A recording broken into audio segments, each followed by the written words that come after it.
Halo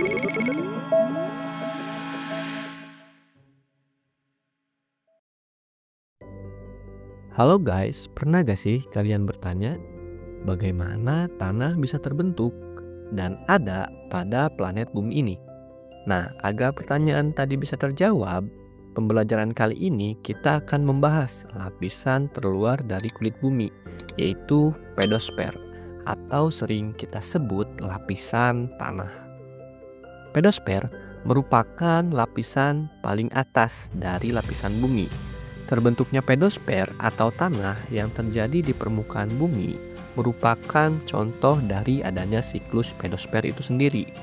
Nah, secara umum, materi pedosfer dalam ilmu geografi mengkaji tentang bagaimana cara pembentukan tanah, ciri-ciri tanah, profil atau lapisan-lapisan tanah, jenis dan manfaat tanah dalam kehidupan sehari-hari bagi manusia. Nah, seperti yang tertera pada peta konsep berikut ini.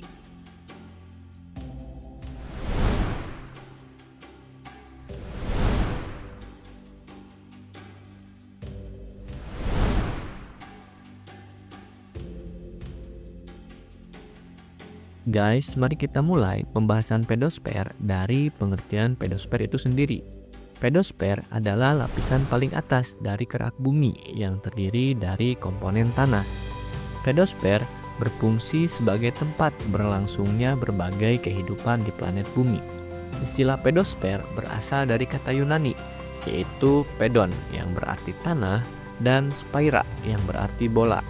Yang secara harfiah, pedosfer dapat diartikan sebagai bola tanah.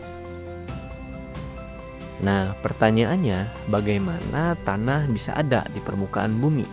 Mari kita bahas pertanyaan berikut dengan lebih mendalam. Tentunya, proses terbentuknya tanah adalah hasil dari interaksi kompleks antara faktor-faktor fisik, kimia, biologi, dan waktu. Proses ini dikenal sebagai proses pedogenesis. Tahap pedogenesis atau terbentuknya tanah dapat dibagi menjadi beberapa tahapan utama.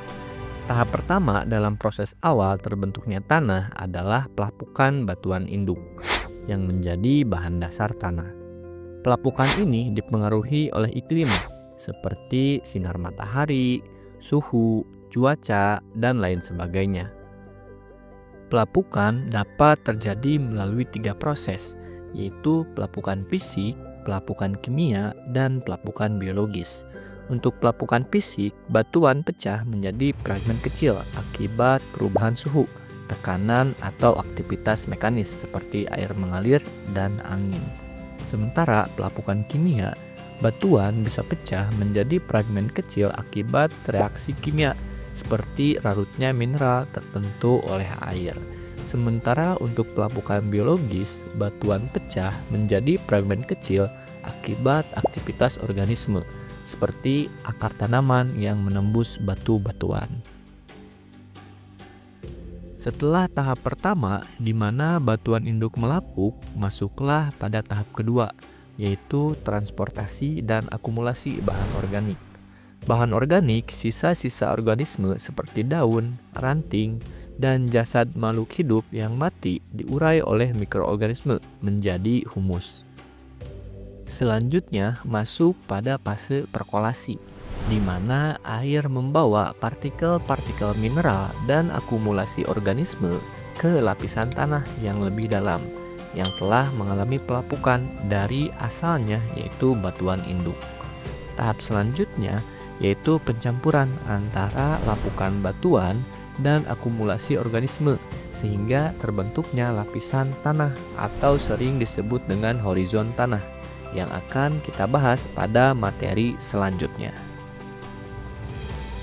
Nah, proses pembentukan tanah memerlukan waktu yang sangat lama, mulai dari ratusan hingga ribuan tahun, tergantung pada kondisi lingkungan, topografi, jenis batuan induk, dan aktivitas organisme yang mempengaruhi proses terbentuknya tanah. Setelah batuan induk menjadi tanah, maka tanah pun bisa kembali menjadi batuan. Tetapi Prosesnya memerlukan kondisi tertentu dan waktu yang sangat lama. Proses ini melibatkan transformasi tanah menjadi sedimen terlebih dahulu. Kemudian melalui tahapan diagnesis dan litifikasi, sedimen tersebut berubah menjadi batuan sedimen. Dan tanah pun berakhir kembali menjadi batuan induk.